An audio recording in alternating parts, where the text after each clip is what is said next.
अजहर सदीक साहब, सवाल मेरा ये है कि हम बात कर रहे थे कि जी इमरान खान साहब जो है उनको अब इस्लामाबाद की सेशन कोर्ट के फैसले के बाद गिरफ्तारी देनी चाहिए या कोई और रास्ता इख्तियार करना चाहिए। आप उनके वकील भी हैं, तो आप उनको क्या मशवरा देंगे? बहुत शुक्रिया हामिद मीर साहब। अभी जो गुफ्तगू हो रही थी, मैं डायरेक्टली तो नहीं, लेकिन इस पर भी मैं बात करना चाहूँगा अगर आप इजाज़त देंगे। लेकिन एक बात मैं आपके सामने रख देता हूँ। हमारे यहाँ इस्लामाबाद हाई कोर्ट ने भी इस बात को क्लियर कर दिया कि ये गिरफ्तारी के लिए नहीं है, ये non bailable warrant for the purposes of procuring attendance. और मैं आपके सामने एक तारीखी केस रखने लगा हूँ, 2014 SCMR 1762। ये केस ये है कि कभी इस्तगासा दायर होता है कि जब 302 जुर्म लगता है या ऐसे जुराइम लगते हैं जो नाकाबिले ज़मानत है, तो उसके अंदर ऐसा होता था कि सेशन कोर्ट्स वारंट जारी करते थे।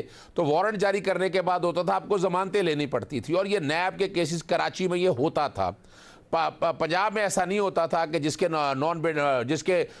NBW जो है for the purpose of warrant of arrest नहीं जारी किए, यानी वारंट ऑफ अरेस्ट और नॉन बेलेबल वारंट में बड़ा फर्क है।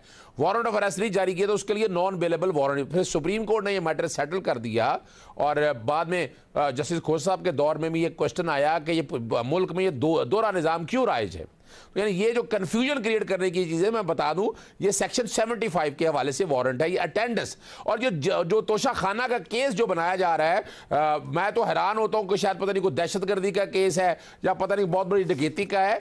ये 137 के अंदर कहा है कि अगर आप मिस डिक्लेरेशन करेंगे तो ये करप्ट प्रैक्टिस कहलाएगी। करप्ट प्रैक्टिस कहलाएगी 167 में दिया, 170 में डिफाइन किया है, तो 2 साल के करीब सजा है। और ये जुर्म जो है ये काबिले जमानत जुर्म है, यानी इसके अंदर आपको पहले जमानत नहीं करानी है। यानी ये भी जरा क्लियर कर दूं आप लोगों को, ये जो कंफ्यूजन है ना। अजहर साहब, इसमें फैसले में ये भी कहा गया कि ये जो दरख्वास्त गुजार हैं इमरान खान साहब, इन्होंने अदालत में हाजिरी से इस्तिस्ना मांगा, हमने इनको 4 दफा इस्तिस्ना दिया है। अब ये हमने इनका फिर 4 दफा इस्तिस्ना दे के वारंट गिरफ्तारी जारी किया है, तो आप वकील के तौर पे बताएं ना कि एक अदालत में 4 दफा वो नहीं पेश हुए, उनको इस्तिस्ना दिया गया है, तो उसके बावजूद वो अदालत में पेश क्यों नहीं हो रहे?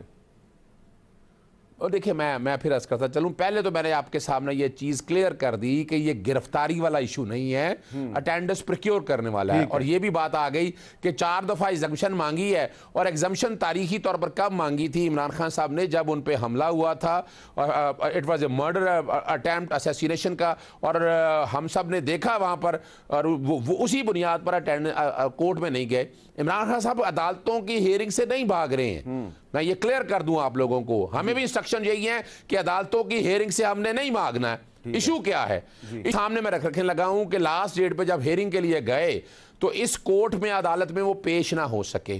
ठीक है, आप जुडिशल कॉम्प्लेक्स गए, इस्लामाबाद हाई कोर्ट गए, आप और हमने देखा कि वो हेयरिंग के लिए गए हैं कोर्ट में, तो 780 के पर्चे हो गए, और दोनों जगह 780 थाना रमना ने, इस्लामाबाद पुलिस ने पर्चे दर्ज कर दिए। अब यहां टाइमली नहीं पहुंच सके, वहां एग्जम्पशन की दरखास्त दी, उन्होंने जैसा लगा इस बात का। और मैं तो आज के फैसले के बाद मैंने एडवाइस की है कि इन जज साहब से केस ट्रांसफर कराया जाए, ये बायस्ड हैं, और जिस तरह का ये ओपिनियन, जिस तरह के अल्फाज उन्होंने इस्तेमाल किए हैं, वो तो ज़हनी तौर पर अपना माइंड दे बैठे हुए हैं। और अभी आप ये जो फैसला दिया है, इस्लामाबाद हाई कोर्ट में गए थे कि एग्जम्पशन गया, मिसाल के तौर पर इन्होंने 18 तारीख को पेश होना था, 14 तारीख को एग्जीक्यूट कराने की क्या जरूरत है? अभी आपने राणा सनाउल्लाह के देखे हैं, मुझे बता दीजिएगा, इसी तरह लगता है कोई 300 पुलिस वाले वहां पर गए होंगे, इसी तरह कोई डीआईजी वो सर्विस कराने गया होगा, आपने देखा होगा, या शायद वो नजर नहीं आ रहे होंगे, मुझे भी नजर नहीं कहीं आए। क्या आप देखे तो सही ना कि सिर्फ अगर वारंट अरेस्ट कराना, सर्विस कराने हैं, ये Guinness book of world record में नाम लिखा जाना है पाकिस्तान का।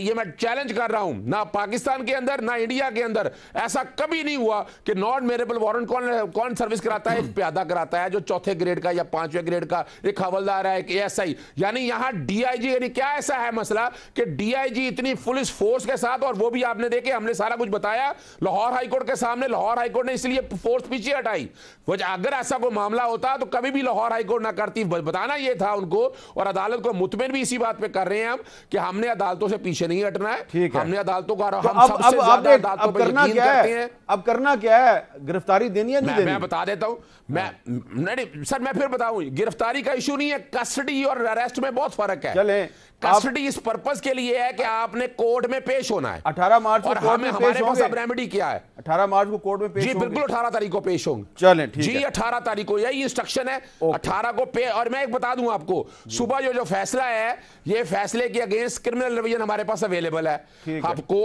यानी श्योरिटी देने का कानून ने कहा है ना, 76 सेक्शन प्रोवाइड ठीक है सर, ठीक।